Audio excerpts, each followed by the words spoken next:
Hey everybody, welcome to my screencast about how to do a screencast. As we are entering the domain of distance learning, I thought this might be a good tool to share with you. First of all, I want to give you the why for this particular tool. Distance learning best practice, what we know, the best type of distance learning is asynchronous. Many of us have been using Zoom, and Zoom is great, but it requires student and teacher to be together at the same time, and that is not always practical. And in particular, in this time and situation, that isn't always possible. So asynchronous learning is not time and place dependent. It can be accessed anytime and anywhere, and it is geared to the learner's schedule, not the teacher's schedule. So it's very flexible for learners. Screencasts should be used as a tool for any type of new direct instruction that you need to provide, or to clarify concepts or directions that may be confusing to students. And maybe the most important thing is that your screencast should be 5 minutes or less, because what research tells us is that learners tend to tune out or stop watching at the 5-minute mark. So everything we need to say that's important should be in those 5 minutes. The how. So if you want to do your own, here's the quick and dirty way to do it. On your Mac Lapbook, open your Launchpad. You can see I took a screenshot of my own screen, and the Launchpad is in your toolbar, and it kind of looks like a rocket ship. So click on that. Then type QuickTime in the search bar that pops up on your screen, and you'll see the icon. Then click on that. Once you get the icon, click on File at the top of your screen, and you'll get a pull-down menu. You need to pick your recording type at this point. For the purposes of this particular demonstration, I am doing a screen recording, which means you will hear me, but you won't see me. You will only see my screen, and that's what I want you to be focusing on.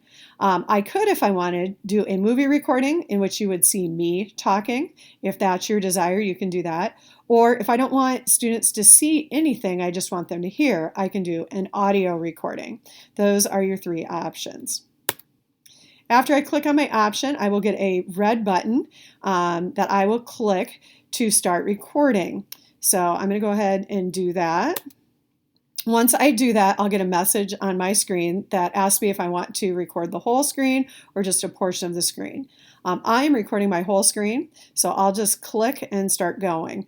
If I wanted to do, let's say, just a document, or I wanted students to focus on just one aspect of something I want to show them, I can click on my little pad, my pad that's on my laptop, and then I can drag around the screen for the section that I want recorded. Next, QuickTime will record my screen and my voice, or will record me, whatever I want. For my purposes, I'm doing this Google slideshow for you, so that's what you're seeing in the screencast. Then when I want to end my screencast, I need to click a little black button at the top of the screen. You can see it with the arrow that I put on there, and that will end my screencast. At that point, I will get another pull-down menu that will pop up and appear on my screen, and I need to name my file, because right now it just says untitled. I don't want that, so I'm naming it distance learning because that's the topic of this. You could name it whatever your topic is, and then I get to indicate where I want it to be. So I'm choosing the desktop so it's easy to find. And then finally, I want to put it somewhere where kids can access it. So I'm going to put it on an online platform. I'm going to put it on my Google Classroom. So I went to upload that file, and I'm going to click, you can see it with the arrow that I put it on there. Then I can click upload at the bottom, type my directions to my kids, and boom, there it is. They can access it whenever and wherever they want. So I want to thank you for watching my screencast how-to. If you have any questions about distance learning or about screencast, you can email me at the address on the screen. Thanks.